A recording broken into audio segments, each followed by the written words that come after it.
Rocky Mountain is really a hiker's dream. There are scenic drives and plenty of easy walks for non-hikers, but if you like to hike, you'll love this park. Oh, this is a really pretty shot.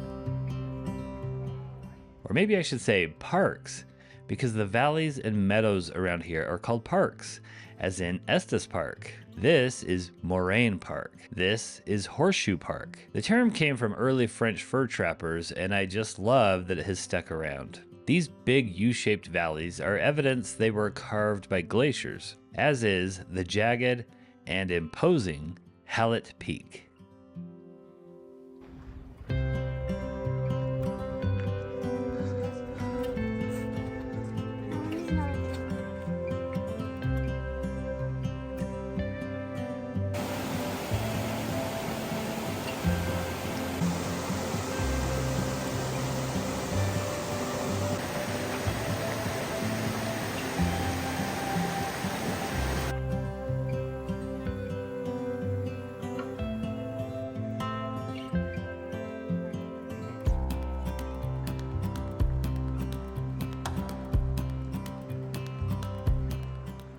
We were so fortunate to see some wonderful places this year, like the Utah National Parks, Yellowstone, and the Canadian Rockies.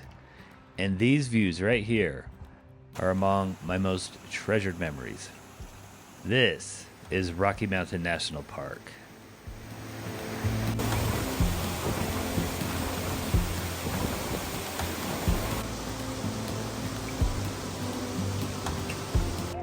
I love how this lake reflects the mountains because it looks like you're looking into a foggy.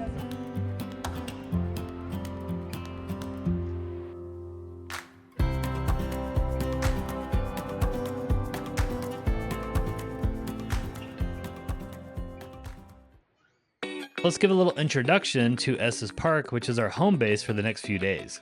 Estes Park was created before the national park. The residents of Estes lobbied hard to turn their backyard into a national park, which they wanted to call Estes National Park. So this town has had a long and proud connection to Rocky Mountain National Park. We're riding the trolley downtown to shop and eat.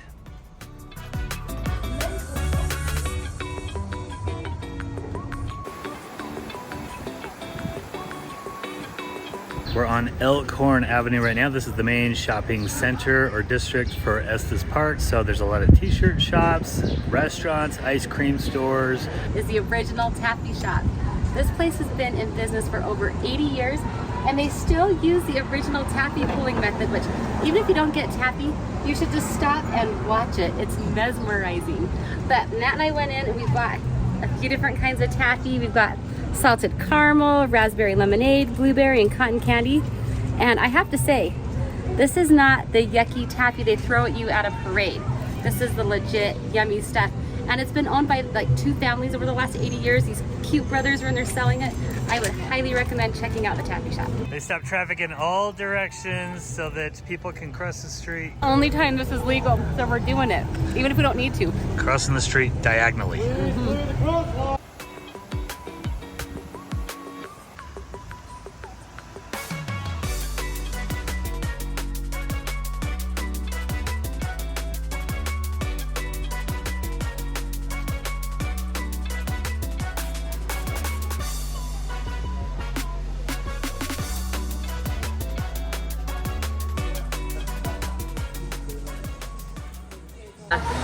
All right, what do you got? What's it called, Matt? Big Daddy. Ooh. Burger, onion ring, pulled pork. This YouTube channel has really done damage on my diet. So let's see if we can eat this thing. Oh man. That's pretty awesome. Okay, now let's get back into the national park. Before this was a national park, a dam was constructed in this valley within today's park boundaries. The 95-foot high dam held fine for 79 years, but in 1982, it broke. Water from the reservoir came crashing down into this valley, where it turned Fall River into a roaring river, crashing into and through Estes Park, causing millions of dollars in damage and the loss of several lives. Today we can see the 500-foot wide Alluvial Fan that was created from the flood.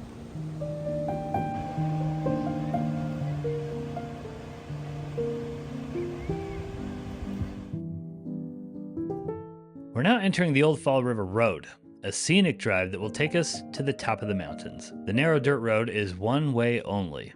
I loved this because it gently rises through this valley, providing a number of different looks. This stop looks back at a beautiful meadow before we really start the climb. Some stretches ride through the forest, and others provide views of the canyon walls with towering cascades.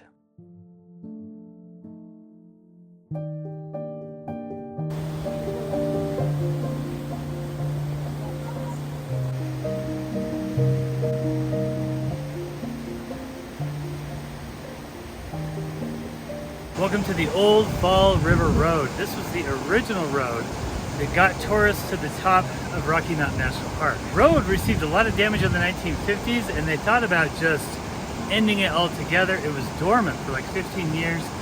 There was enough demand to bring this road back because it's such a beautiful scenic drive.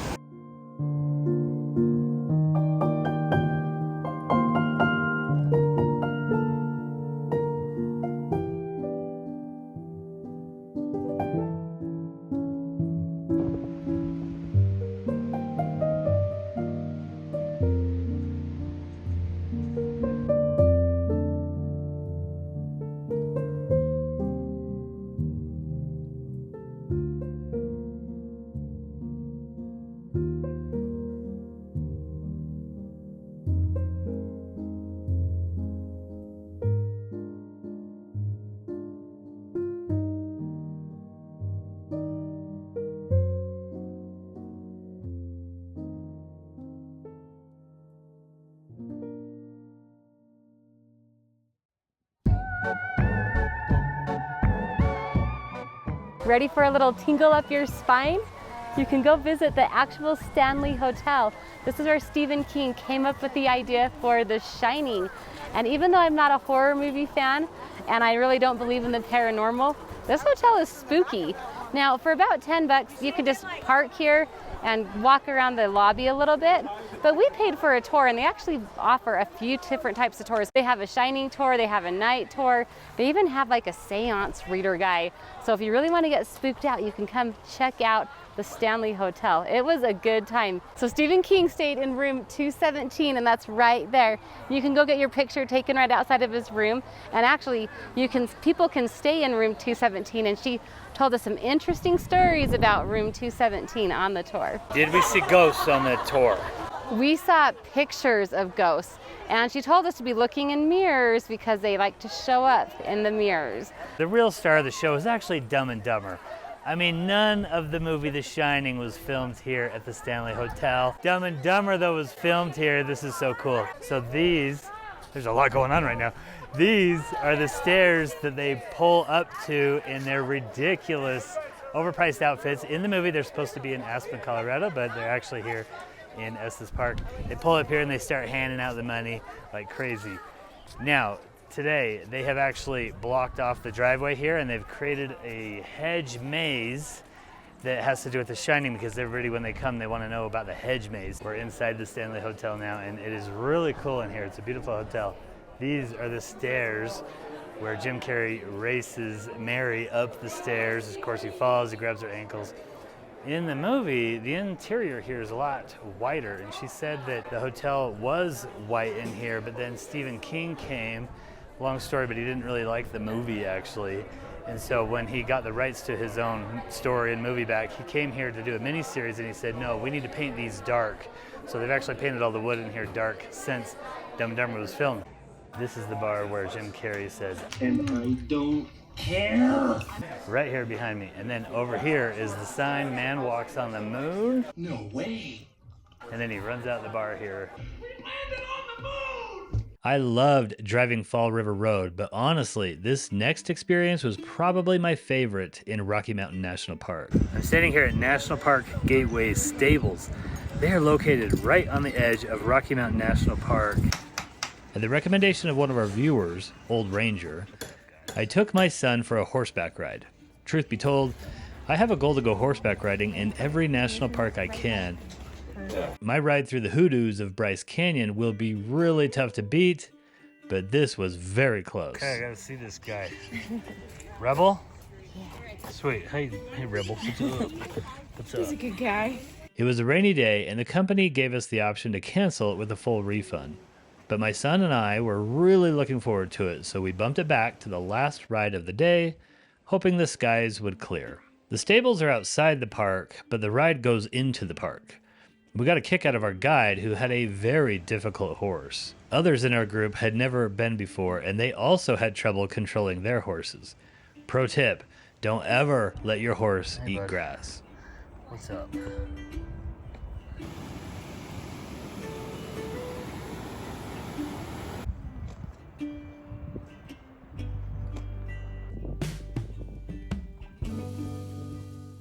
I was proud of my son and how well he did on the ride.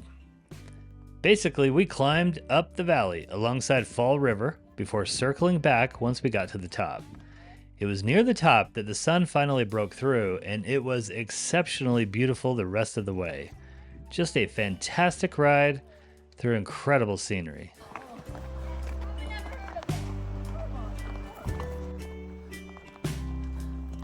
During the ride, it cleared up and it just got really, really beautiful. It was a fantastic experience. I rode Rebel. My son behind the camera rode Gambler, and we had a great time. The ride was really beautiful. The sun came out and it was just fantastic. We finished off our day at Antonio's in Estes Park, where we ate the biggest pizza we've ever seen. Whoa, baby. Do you think a little girl like me can eat a big thing like that? Now it's time for the premier experience in Rocky Mountain National Park, driving the Trail Ridge Road. This road was constructed to replace the old Fall River Road as the main route from the east side to the west side of the park. It connects Estes Park to Grand Lake. It's over 40 miles long and takes 2 hours to drive, plus time for stops. Our first stop is Hidden Valley. There was once a ski resort here, but now it's home to the Junior Ranger headquarters. They gave us a fun little scavenger hunt packet to explore the nature trail with. We found the tundra and the tree line up on the mountains with the binoculars. We used this to look at all the colors in a rock. We felt the trees and the bark.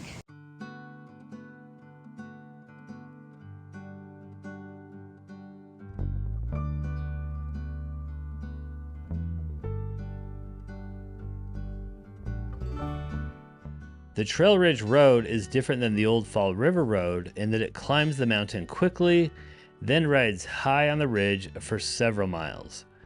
Like the Mount Blue Sky Road, we're up here among the tundra.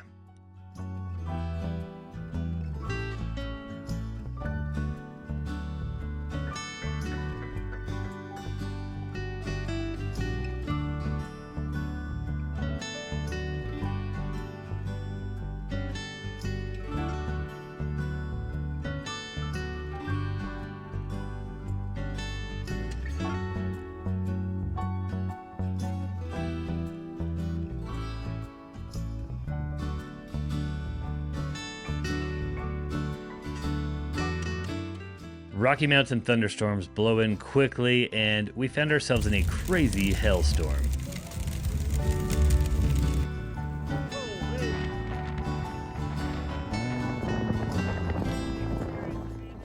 So we took refuge in the Alpine Visitor Center, the highest visitor center in the national park system. We actually drove this road in two parts. We drove the second half after doing the Old Fall River Road, which explains the gorgeous blue skies on the way down the west side, where we saw more pristine lakes, green valleys, and wildlife.